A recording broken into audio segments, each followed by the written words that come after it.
One, I asked the chancellor earlier about schools that are at 100%.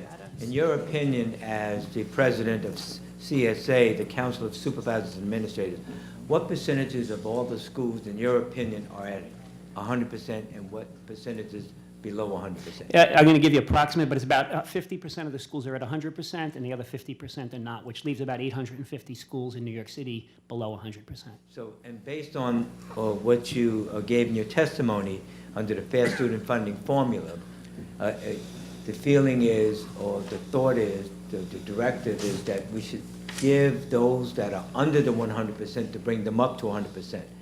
Now, some people will say that's robbing Peter to pay Paul. What's your opinion on that? Well, look, I think that obviously the thing that should have been done a long time ago is get every school to 100%. There needs to be a very good look, because even though there is a needs-based formula, it's not perfect, right? So there really needs to be a good look to see what schools need to educate the children adequately. So just to say, bring everyone to here, which does make a lot of sense and would probably do a lot of good in a lot of places. It's not perfect everywhere, so there really would need to be an in-depth look, and it's not hard to do. I mean, we know that there are schools that are very well funded. Now, the mayor gave 3% more to everyone, and I believe, correct me if I'm wrong, that supposedly all of the schools are up to 93%? No, the average is now 93%. The bottom schools are now at 90. They were at 88 something, and now the lowest schools are at 90%.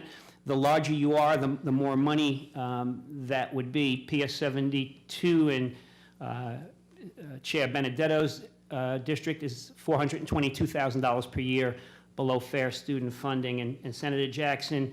What about PSI? It's 187. I have in your district, just in front of me, I just took two schools. Go ahead. Junior high school 143 is Yes. at 90%, and PS 18 in Park Terrace at 90%.